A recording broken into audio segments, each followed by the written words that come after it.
yang memicu Muhammad Bouazizi ini untuk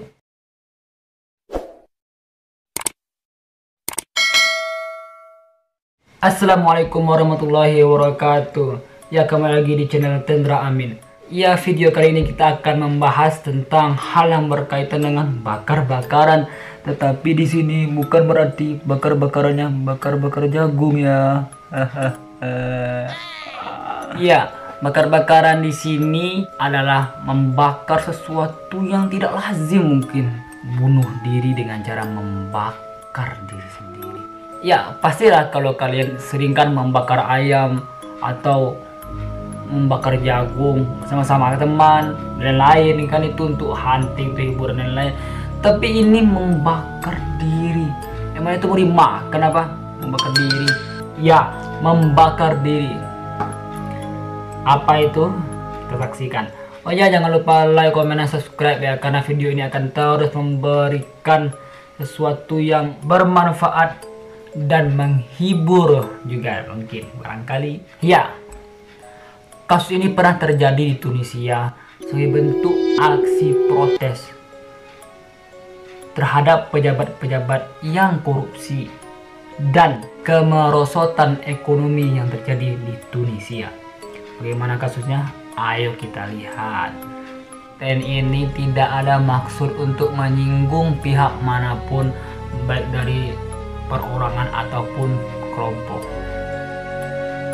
Hanya sekedar memberikan informasi yang pernah terjadi beberapa tahun lalu. Ya, apa itu? Ya, kasus ini pernah menimpa pemuda Tunisia yang berusia 26 tahun bernama Muhammad Bouazizi. Ya, tentu ketika kita membahas tentang perorangan dalam kasus, kita akan membahas terlebih dahulu siapa sih Muhammad Bouazizi ini. Kita saksikan. Tarek Tayyib Muhammad Bouazizi lahir pada tanggal 29 Maret 1984. Muhammad Bouazizi memiliki 9 saudara. Salah satu di antaranya mengidap cacat pada tubuhnya. Muhammad Bouazizi lahir dari keluarga yang miskin. Pada usia 3 tahun, Muhammad Bouazizi ditinggal mati oleh ayahnya, sehingga menyebabkan ibunya bekerja mati-matian untuk menghidupi Muhammad Bouazizi bersaudara. Karena hal itu juga, Muhammad Bouazizi kasihan terhadap ibunya yang bekerja terus-menerus untuk membesarkan mereka semua. Akhirnya Muhammad Bouazizi memutuskan untuk bekerja juga sebagai pedagang kaki lima. Muhammad Bouazizi berjualan menggunakan gerobak yang berisikan sayur-sayuran dan buah-buahan. Hasil yang ia dapatkan ketika menjual buah-buahan dan sayuran itu sekitar 140 US dollar atau dirupiahkan sekitar 2.100.000. Pendapatan yang lumayan kecil bagi seseorang yang tinggal di ibu kota. Ya, sekarang kita masuk kepada kasus yang menimpa Muhammad Bouazizi.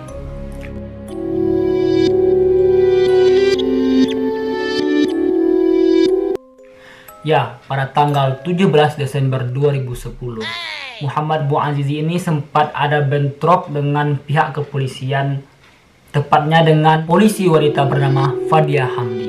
Ketika itu Fadia Hamdi menangkap Muhammad Bouazizi dan menamparnya. Ya, sebabnya mungkin karena dia membuat kerusuhan di pasar itu. Aksi Muhammad Bouazizi ini tidak lepas dari unsur protes terhadap pemerintah Tunisia yang kerap kali tidak menunjukkan eksistensi mereka sebagai pemerintah yang memajukan ekonomi rakyatnya.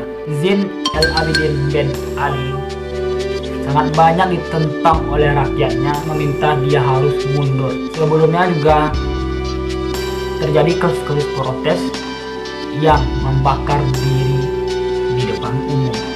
Ya, aksi ini juga ditiru oleh Muhammad Bouazizi ketika itu dengan menyiramkan thinner ke tubuhnya, itu membakar diri sendiri. Entah saja itu membuat orang di sekelilingnya termasuk Polisi wanita yang bernama Fadia Hamdi terkejut dan segera mencari bantuan dengan memadamkan tubuh Muhammad Bouazizi agar tidak menyebar apinya.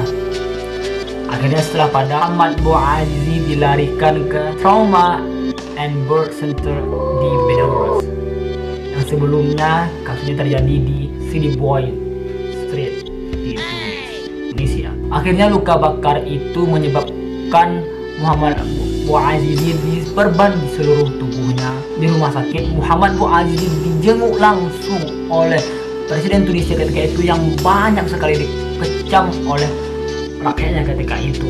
Itu Zine El Abidine Ben Ali. Langsung saja pada hari Sabtu 18 Desember 2010, banyak sekali pembelaan yang datang dari rakyat Tunisia terhadap Muhammad Bouazizi dikarenakan aksi protesnya terhadap pemerintah yang banyak sekali melakukan pelanggaran seperti korupsi dan ketidakjelasan ekonomi di Tunisia. Banyak sekali pengangguran ketika itu yang menyebabkan rakyat susah mendapatkan uang dan seringkali berpikir yang aneh-aneh. Setelah 18 hari dirawat di Trauma and Birth Center di Benares, tadi Muhammad Bouazizi pada tanggal 4 Januari 2011 menghembuskan nafas terakhirnya setelah tidak dapat ditolong lagi karena luka bakar yang sangat parah. Ada juga pihak yang melaporkan ke polisi tentang Fadia Hamdi yang menampar Muhammad Bouazizi dan katanya yang memicu Muhammad Bouazizi ini untuk diamkan tiner dan membakar dirinya. Akhirnya Fadia Hamdi dilaporkan ke pengadilan Tunisia dan ibu dari Muhammad Bouazizi maafkan Fadia Hamdi karena dia mengatakan bahwa cukuplah kita selesaikan ini dengan cara damai, tidak perlu dengan cara seperti ini, karena saya sangat bangga dengan anak saya yang telah menjadi pahlawan rakyat Tunisia. Ya memang sih Fadia Hamdi ini bukan membakarnya, tapi juga ikut yang menampar Muhammad Bouazizi ketika melakukan kerusuhan itu katanya. Setelah kasus Muhammad Bouazizi ini, beruntun lagi kasus-kasus yang lain seperti kasus Muhammad Bouazizi ini. Sedikitnya sekitar 50 warga Arab melakukan pembakaran diri di depan umum yang dikenal dengan istilah Arab Spring. Di antara kasusnya, seorang pemuda Aljazair bernama Mohsen Boutrafi membakar dirinya setelah pejabat setempat menolaknya untuk diberi pekerjaan. Boutrafi meninggal akibat luka bakar yang sangat parah hingga menyebabkan pemecatan juga terhadap wali kota Bukhadra oleh gubernur provinsi Tebessa. Hal yang sama juga terjadi di Mesir. Hari setelahnya, 17 Januari 2011, dilakukan oleh seorang yang bernama Mounen Hamada. Ini lebih ekstrim lagi, membakar dirinya di mobil sendiri di depan Mauritania untuk memprotes penyalahgunaan klannya oleh pemerintah. Dan masih ada 48 kasus lainnya yang serupa dengan kasus Muhammad Bouazizi ini. Ya, karena Tunisia merupakan negara Islam dan mayoritas penduduknya merupakan pemeluk agama Islam, tentu banyak sekali ulama atau mufti Tunisia yang mempertanyakan apakah boleh bunuh diri seperti ini. Ya, sekarang kita masuk kepada hukumnya.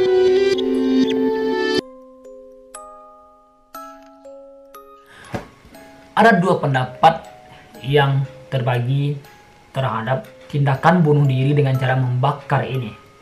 Ada yang berpendapat bahwa itu sudah pasti dilarang oleh Allah Subhanahu wa taala karena ada dicantumkan dalam Al-Qur'an tidak boleh bunuh diri, balasannya api neraka dan lain-lain. Dan ada juga pihak yang meninjau dari sisi lain, yaitu pelarangan oleh syariah terhadap korupsi dan hal-hal yang berkaitan dengan penyalahgunaan kekuasaan melalui uang rakyat tanpa mensejahterakan rakyat. Akhirnya, bagi mereka yang berpandangan seperti ini, mengatakan mereka telah mewakili kehendak seluruh rakyat Tunisia sebagai bentuk aksi protes. Sebagaimana kata Syekh Yusuf Al-Qaradawi yang merupakan mantan ketua ulama dunia. Kita doakan saja dia bersama-sama agar diterima di sisi Tuhan, karena dia telah memperjuangkan hak-hak kebebasan dan protes bagi kita semua. Sekarang kita masuk kepada penghormatan yang dibuat untuk mengenang Muhammad Bouazizi. Ya, pada tanggal 18 Januari 2011, tepat setelah 14 hari kematian Muhammad Bouazizi di Trauma and Birth Center di Benowo tadi, penyanyi Tunisia Amal Matlouti, lirik lagu You Are This oleh penyanyi Amerika Juan Baez, kalau dalam bahasa Arab menjadi La Bouazizi, untuk menghormati Muhammad Bouazizi. Selanjutnya, tanggal 17 Februari 2011, jalan di Tunisia diganti menjadi Muhammad Bouazizi. Ada juga yang ingin menawar gerobak bekas Muhammad Bouazizi ketika ia berdagang di semasa hidup. Mereka yang menawar melalui cara Muhammad Bouazizi dengan harga yang sangat fantastik, yaitu 20.000 US dollar atau sekitar 300 juta. Tapi saudara laki-laki Muhammad Bouazizi menolak dan mengatakan bahwa tidak, ini untuk kenangan kita semua, karena dia adalah pahlawan bagi kami. Di Prancis pun ada patung Muhammad Bouazizi, bayangkan sampai ke Prancis. Ya, FYI aja, Prancis dan Tunisia ini punya kaitan yang sangat erat dalam hal sejarah, karena Presiden pertama Tunisia Habib Bourguiba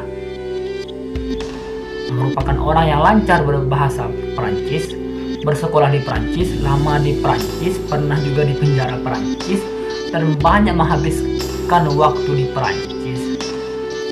Karena itu di Tunisia mereka menggunakan dua bahasa resmi, yaitu bahasa Tunisia, ada juga bahasa Arabnya, yang kedua itu bahasa Prancis. Ya, sekarang kita masuk kepada pelajaran yang dapat kita ambil dari kisah ini.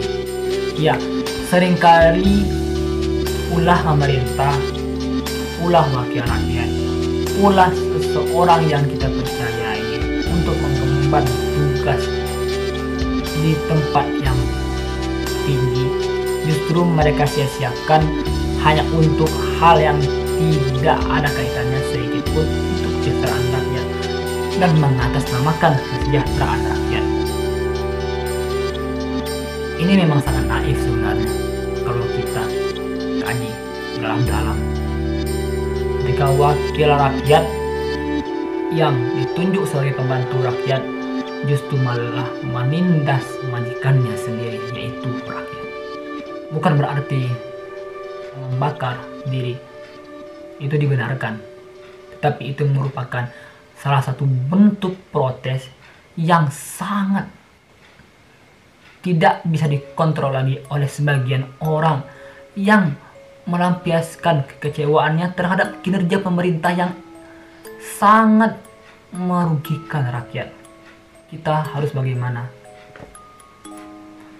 Tentu kita harus bisa memilih wakil rakyat yang terpercaya dan jangan mau ditipu lagi.